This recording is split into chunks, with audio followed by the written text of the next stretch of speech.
Waalaikumsalam warahmatullahi wabarakatuh. Saya ucapkan terima kasih Bapak sudah bersedia meluangkan waktu untuk wawancara bersama kami hari ini.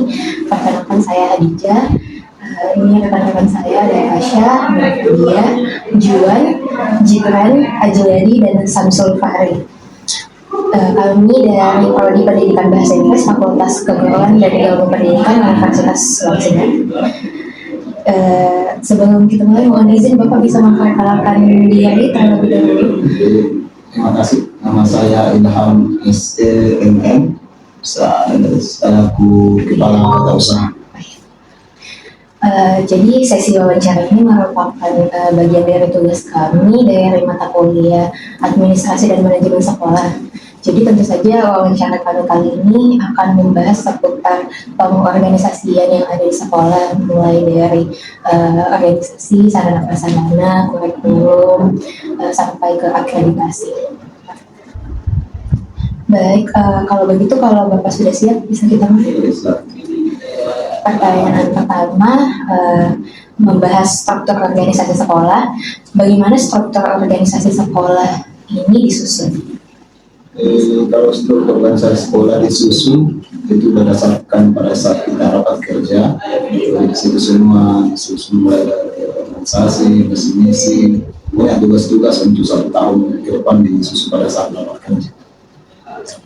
Lalu bagaimana koordinasi dan pembagian tugas antar unsur sekolah dilakukan?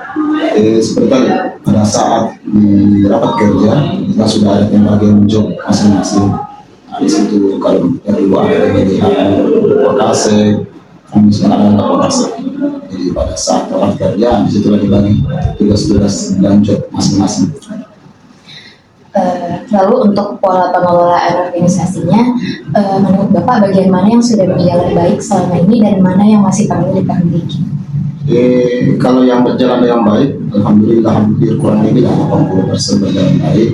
Yang mungkin agak perlu diperbaiki mungkin bagian di sisi humas, mungkin masih perlu peningkatan. Kalau boleh tahu alasannya? Alasannya sebenarnya sangat mendasar karena tidak ada guru atau pegawai yang khusus yang bisa betul-betul punya kemampuan masalah humas. Jadi kita hanya pilih sesuai dengan siapa yang bisa, artinya siapa yang kosong waktunya, tapi masalah kompetensinya mungkin belum terlalu kami mereka guru kan. Mengenai pengorganisasian kurikulum, jadi di SMA Negeri 2 ini Pak, kurikulum apa yang digunakan saat ini? Kalau ini sekarang itu pakai kurikulum mereka. Jadi entah sampai saat ini masih kurikulum mereka. Sampai saat ini belum ada penggantian kurikulum, jadi masih pakai kurikulum mereka. Bagaimana proses serta perencanaan dan pengembangan kurikulumnya Pak? Kalau memang kurikulum itu jelasnya dasar kita kurikulumnya kan dasar dari kementerian mana yang kita kurikulum pada saat itu dia menjadi acuan. Nah, tapi untuk pengelolaannya di sekolah sendiri itu dilakukan pada saat kan ada lokasi kurikulum.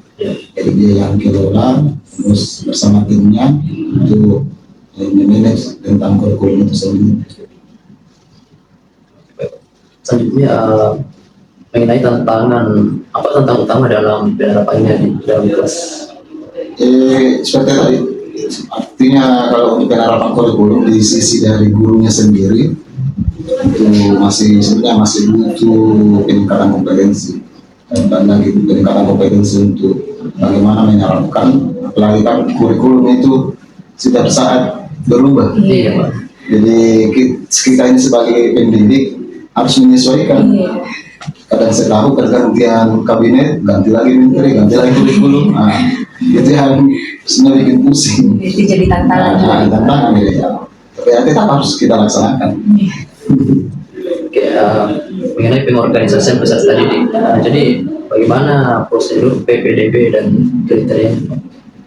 Kalau PPDB itu masih zaman dulu nih, sekarang kan SPMB, sistem penerimaan sumber baru.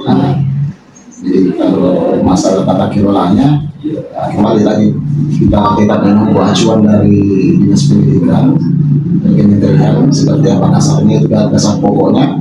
Nah, kemudian kita di sini ya ada syarat-syarat tersendiri, jadi misalnya prestasi, afirmasi dan pembinaan orang tua. Oke, bagaimana sekolah menangani masalah kehadiran, prestasi atau kedisiplinan siswa?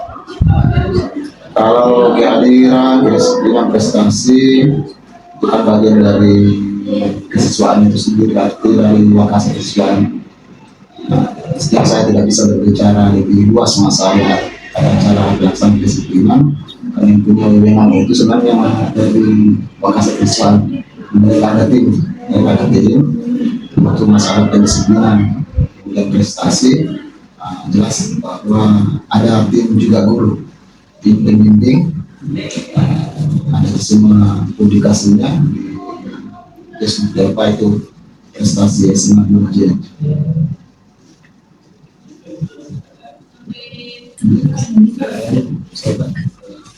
Terkait tenaga pendidik dan bagaimana pengelolaan dan pengembangan guru serta tenaga pendidikan dapat dilakukan. Kalau pengembangan pendidikan tenaga pendidikan, ini khususnya pendidik dan guru ya, khususnya pendidik. Kebetulan di SMA Remaja tahun ini dikenal sebagai sekolah kinerja terbaik, sekolah lanjutan dari sekolah penggerak. Setelah sekolah penggerak, dia menjadi sekolah kinerja terbaik.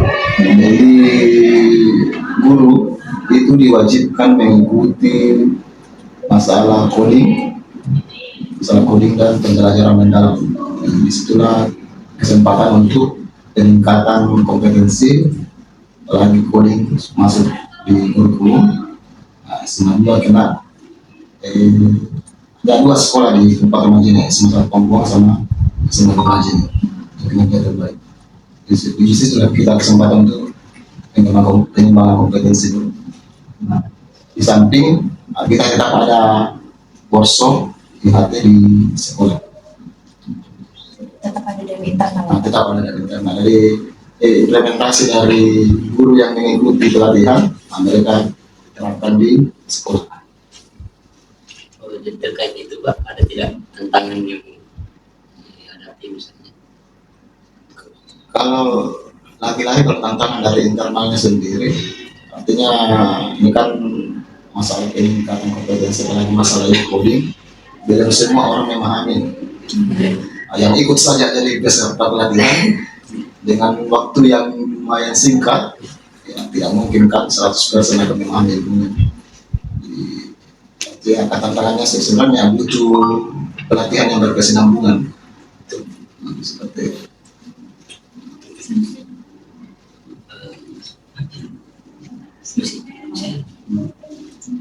Terkait sarana dan prasarana Pak, bagaimana perencanaan pengadaan dan pemeliharaan sarana dan prasarana dilakukan? Jadi kalau rencana pengadaan itu kan diakumulasi pada saat kita rapat kerja.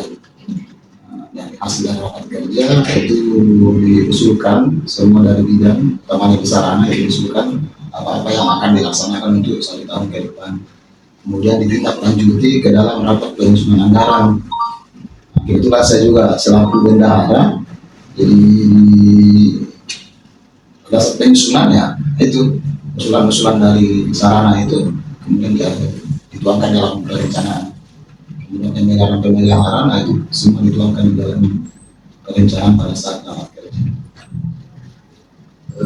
Terkait kendala lagi, kendalanya Pak yang dilalui sarana dan prasarana di sekolah? Banyak. Yang paling mendasar masalah sarana itu masalah perawatan, masalah di dana. Meskipun kita sudah ada dana di sini, tapi kan tidak serta-merta untuk sarana semua. Karena kita di sekolah satu sumber dana kita hanya satu dari dana bos, jadi tidak ada bantuan sama sekali dari dana komite itu kan artinya bukan dilarang sih, nanti dia ada pun Oh iya. Oh, iya. Jadi agak susah kalau tidak kamu bantuan dari daerah ya. Gitu sih. Mengenai manajemen humus dan mitra sekolah, Pak. Bagaimana cara sekolah menjalan dan memelihara hubungan dengan masyarakat serta mitra sekolah, misalnya komunitas sekolah, alumni atau lembaga lain? Kalau masalah hubungan kemasyarakatan, lagi-lagi saya temukan tadi masalah yang agak kurang baik yang perlu diperbaiki itu dari humasnya sendiri, karena itu tidak ada guru yang punya kompetensi khusus di bidang kehumasan. Tapi tetap masalah hubungan biasa, hubungan internal dengan eksternal dengan baik pihak komite, baik dan orang tua siswa itu tetap dilaksanakan. Di bagian humas juga ada timnya sendiri. Mengenai boleh disebutkan Pak program atau kegiatan humus yang efektif dan apa saja kendala yang dihadapi dalam meningkatkan partisipasi atau dukungan dari masyarakat sendiri. Kalau program humas yang paling efektif, ya itu lagi-lagi hanya berupa misalnya ada orang tua siswa yang bertamu, ya tidak ada program khusus untuk melibatkan secara umum ya, orang-orang di bagian luar. Tapi pada saat orang tua siswa atau siapapun yang datang, yang melayani itu adalah bagian humas. Tidak ada pertemuan rutin. Kalau pertemuan rutin paling pada saat dari mahasiswa baru, nah, situ kita bahas masalah data tertib sekolah. Setelah itu paling evaluasi, tapi bukan lagi secara rutin, tapi secara personal ke orang tua itu sendiri. Oke, baik. Di sini saya ingin bicara tentang layanan khusus ya. Layanan khusus apa saja yang tersedia bagi siswa? Kalau layanan khusus itu kan kaitannya dengan yang disabilitas ya. Mungkin kayak ruang bimbing konseling. Oh iya. Kalau program konseling ada di IBK, jadi itu ada misalnya ada kendala-kendala masalah kedisiplinan atau apapun ada kaitannya dengan orang tua siswa, masalah siswanya, kayak itu ada ruangannya khusus di IBK. Oke, nah masalah penanganan khusus. Saya kira masalah penanganan khusus masalah di keadaan siswanya itu, tapi masalah tingkat kedisiplinannya. Tapi kalau seperti itu sekolah menyediakan. Kalau seharusnya diwajibkan ada, tapi masalah bagi disabilitas kan ada sekolah khusus. Hasil tidak, tapi aturannya harusnya kita tidak bisa menolak. Tapi takutnya kalau yang anak kutip kurang normal ada di sini, sampai jadi bahan bulian aturannya tidak. Ya, kita diarahkan ke sekolah khusus. Selanjutnya Pak, bagaimana aktivitas layanan tadi yang disebut dan apa saja yang perlu dilakukan? Alhamdulillah kalau pelayanan masalah di bagian bimbingan konseling lumayan bagus, karena kita di sini ada 3 guru kita. Tapi masalahnya sebenarnya harus ditambah karena rasio antara jumlah siswa dengan guru BK itu tidak cukup. Itu kan rasio siswa dengan guru BK itu 150 banding 1. Sementara jumlah siswa di sini itu 950. Jadi seharusnya sekitar 5 atau 6 guru BK. Itu tantangannya, harusnya ada penambahan. Terbuka, soalnya sangat terbuka peluang besar kalau yang jurusan BK. Selanjutnya mengenai supervisi pendidikan, bagaimana supervisi akademik atau manajerial dilakukan dan kondisi? Kalau dari internal sendiri itu dilakukan oleh kepala sekolah bersama dengan wakil kurikulum. Jadi setiap 3 bulan itu ada supervisi ke guru dilakukan oleh kepala sekolah dasar negeri. Untuk dari eksternal, dari luar, itu biasanya yang paling intens kesini adalah pengawas sekolah. Itu biasanya intens hampir tiap minggu dari sekolah untuk mengawasi masalah pendidikan. Nah, di samping itu, kadang juga ada tamu dari dinas pendidikan yang sekali-sekali datang berkunjung untuk mengawasi masalah pendidikan. Bagaimana hasil supervisi dimanfaatkan dan apa saja kendala? Kalau hasil supervisi ya, memang setiap bulan itu kita akan evaluasi hasil dari pengawas. Misalnya pengawas yang paling intens ke sini, kita ada kendala-kendala, itu langsung disampaikan, dilaporkan bahwa ini yang perlu ditingkatkan. Nah, kemudian hasil dari itu tidak akan tertuang di dalam rapor pendidikan. Setiap tahun itu ada rapor pendidikan, mana yang turun dan mana yang naik. Ketika dia turun, maka itu yang harus diperbaiki. Ya, sekarang itu sudah sangat, sistem pendidikan sudah lumayan bagus. Jadi ada rapor pendidikan setiap tahun. Langsung kelihatan kalau turun, itu lagi ditingkatkan. Jadi, tidak terlalu semuanya kita terlalu melihat evaluasi rutin, karena ada rapor pendidikan dari langsung dari kementerian. SMA 2 ini kurangnya perlu ditingkatkan. Seperti itu. Jadi ya harus langsung diperbaiki. Iya, langsung harus. Nggak bisa bilang nunggu besok, enggak. Pokoknya ketika ada info, bukan setiap saat rapor pendidikan itu berubah. Nah, ketika misalnya 1 minggu, 2 minggu, kita cek, kita ternyata ada yang turun, nah, kita genjot lagi. Bagusnya sih.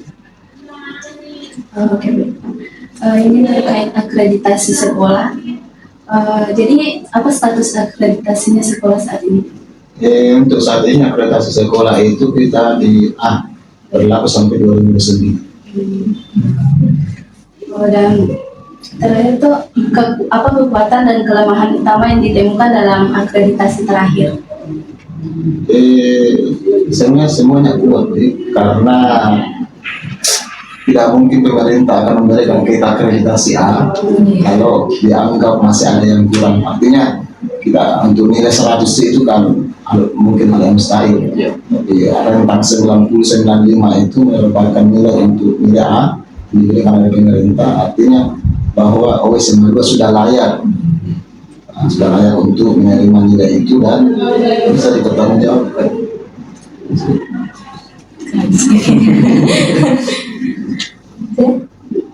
Itu tadi pertanyaan terakhir Bapak. Terima kasih atas waktu dan penjelasan yang telah Bapak berikan. Informasi yang disampaikan tentu sangat membantu bagi kita mahasiswa pendidikan ya Bapak, yang nanti insya Allah akan menjadi guru juga. Dan terus kami juga menyampaikan apresiasi atas kerjasama dan prestasi-prestasi yang dicapai oleh SMA 2 Majene. Sekolah ini luar biasa sih. Waktu kemarin ekspor SMA 2 deh, juara umum. Oh iya. Ekspor SMA 2 juara umum. Iya, kemarin dari Himpunan Pendidikan Bahasa Inggris juga ada lomba SMA 2 juga yang dapat juara. Terus ya, semoga hasil dari wawancara ini bermanfaat bagi kedua belah pihak. Sekali lagi kami ucapkan terima kasih dan mohon maaf apabila ada kekurangan selama proses wawancara. Wassalamualaikum warahmatullahi wabarakatuh. Waalaikumsalam.